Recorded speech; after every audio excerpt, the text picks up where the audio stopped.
Barnaby Bingley wasn't your average figure skater. He was a whirlwind on ice, a blur of sequins and spandex. But one feature set him apart: his lips. They were large, fleshy, and alarmingly pink. They looked like a baboon's ass. Known as Barnaby Baboon Lips Bingley, he remained unaware of his monkey-lipped related notoriety. Barnaby had dedicated his life to figure skating. He dreamed of Olympic gold standing on the podium, the national anthem swelling around him. He practiced tirelessly, perfecting his triple axels and camel spins, in tight ass outfits that gave him camel toe. Little did he know, his performances were about to become even more memorable. Oh, Barnaby, if only you knew what awaited you. The music began, a dramatic orchestral piece that perfectly complemented Barnaby's flamboyant, wild style. He took a deep breath, his baboon lips puckering slightly, and launched himself onto the ice. He moved with a grace and power because his booty hole lips really propelled him forward. The audience was captivated. He executed a flawless triple axel, landing with a feather-light touch. The crowd gasped. He spun like a top, his sequined costume sparkling under the spotlights. The judges, initially startled by his prominent lips, began to take notes, impressed by his technical skill and ability to not fall on his face because his lips were so fucking heavy. The music swelled, signaling the climax of his performance. Barnaby launched into his signature move, a daring combination spin that defied gravity. He landed perfectly, striking a dramatic pose like Madonna voguing, his arms outstretched, his baboon lips parted in a triumphant smile. The arena erupted in applause. He awaited his scores, confident that he had earned a perfect 10. The first judge, a stern-faced woman with a tight man bun, held up a 10. Barnaby beamed. He leaned in, puckering his enormous lips, wet with slobber, and aimed for a celebratory kiss on her cheek. The judge recoiled, her eyes widening in terror. She scrambled back, knocking over her chair in her haste to escape Barnaby's affectionate advance. And halitosis. The second judge, a portly man with a walrus mustache, also awarded Barnaby a 10. Barnaby, undeterred by the first judge's reaction, puckered up again. The portly judge let out a yelp, his face turning a shade of green usually reserved for Kermit the Frog. He dodged Barnaby's kiss with surprising agility, rolling off the judging table and onto the floor.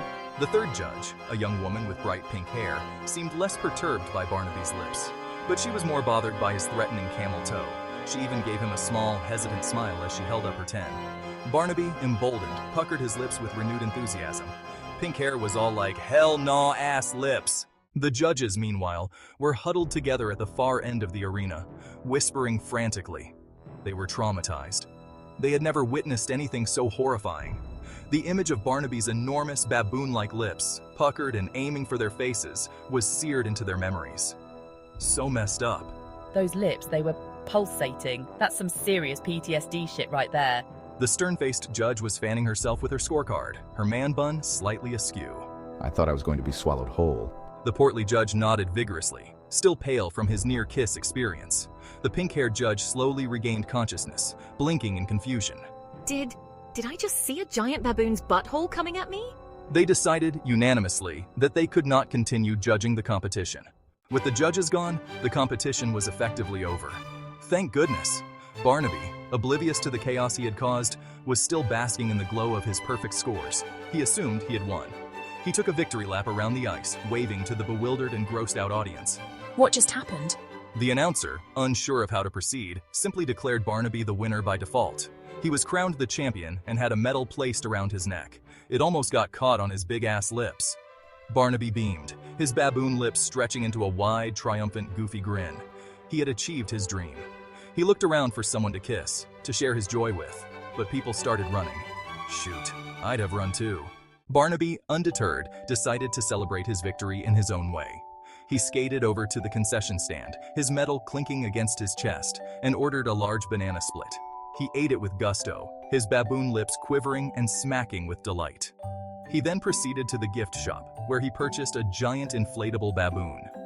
I guess that means he was aware he had monkey mouth.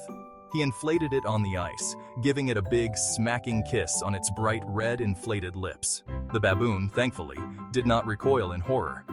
Finally, content and covered in ice cream and banana split remnants, Barnaby skated off into the sunset, his lips bobbing, and inflatable baboon companion bobbing alongside him. What a pair. The arena lights dimmed, leaving behind a lingering scent of banana and a faint, unsettling memory of baboon lips. the legend of Barnaby Baboon Lips Bingley was born.